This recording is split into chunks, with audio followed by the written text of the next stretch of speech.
అల్హమ్దులిల్లాహి రబ్బిల్ ఆలమీన్ వస్సలాతు వస్సలాము అలా సయ్యిదిల్ అంబియాయి వల్ ముర్సలీన్ అమ్మా బాదు ఫౌజు బిల్లాహి మినష్ షైతానిర్ రజీం బిస్మిల్లాహిర్ రహ్మానిర్ రహీం.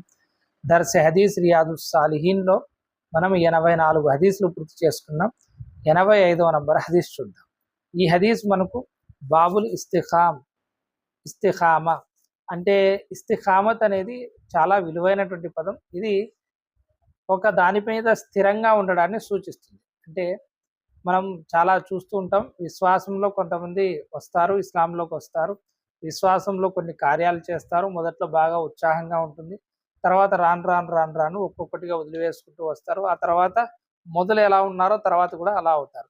అలా కాకుండా కొంతమంది మొదటి రోజు నుంచి కూడా ఆఖరి రోజు వరకు, మరణం వరకు కూడా వారి యొక్క ఆమాలు కానివ్వండి, వారి యొక్క అఖీదాలు కానివ్వండి, వారి యొక్క ప్రవర్తన కూడా ఒకే విధంగా ఉంటుంది. ఇలా ఒకే విధంగా మనము మన యొక్క పనులను చేయడాన్ని ఏమంటారంటే ఇస్తిఖామత్ లభించింది అంటారు. అంటే దాని మీద పట్టు, దృఢ సంకల్పం, దాని మీద స్థైర్యం లభించింది అంటారనమాట.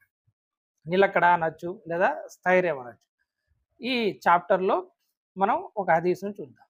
85వ నంబర్ హదీస్. హజరత్ అబూ అమ్ర్, కొందరి ప్రకారం హజరత్ అమ్ర్ సుఫియాన్ బిన్ అబ్దుల్లా రదియల్లాహు తఆలా వీరిద్దరిలో ఎవరో ఉల్లేఖించారు. వారి ప్రకారం ఒక ఆయన వచ్చేసి వారి ప్రకారం నేను ప్రియ ప్రవక్త సల్లల్లాహు అలైహి వసల్లం గారిని, నాకు ఇస్లాం గురించి ఏదైనా బోధించండి, దాని గురించి నేను మిమ్మల్ని తప్ప వేరొకరిని అడగాల్సినటువంటి అవసరం రాకూడదు, అట్లాంటి విషయాన్ని దాన్ని నాకు బోధించండి అన్నారు. అంటే ఒక వ్యక్తి ప్రవక్త సల్లల్లాహు అలైహి వసల్లం గారి దగ్గరికి వచ్చి, నాకు ఒక విషయాన్ని తెలియజేయండి, మీరు ఉన్నా లేదా మీ తర్వాత అయినా నాకు ఇంకెవ్వరిని ఏమి అడగడానికి అవసరం లేనటువంటి ఒక మాటను తెలియజేయండి అన్నారు. ప్రవక్త సల్లల్లాహు అలైహి వసల్లం గారు ఇట్లాంటి ప్రశ్నలకు కూడా కేవలం చాలా పొదుపుగా విలువైనటువంటి మాటలతో సమాధానాలు ఇచ్చేవారు. అట్లాంటి సమాధానమే ఏమన్నారంటే, ప్రియ ప్రవక్త సల్లల్లాహు అలైహి వసల్లం గారు అన్నారు, ఆమంతు బిల్లాహి సుమ్మస్తఖీం, నీవు అల్లాహ్ తాలాను విశ్వసించు, అల్లాహ్ పైన ఈమాన్ తీసుకురా, అల్లాహ్ తాలాను విశ్వసించు, మరియు సుమ్మస్తఖీం, దానిపైన నిలకడగా ఉండు, ఆ మాట మీద నిలకడగా ఉండు. అంటే నువ్వు ఏ విధంగా అయితే అల్లాహ్ తాలా మీద విశ్వాసం తెచ్చావో, అంటే అల్లాహ్ మీద విశ్వాసం తేవడం అంటే ఏమి, ఆయన గుణగణాల మీద తీసుకొని రావాలి, అన్నిటికీ ఆయనే మనకు ఉపాధినిచ్చేవాడని చెప్పేసి మనం విశ్వసించాలి.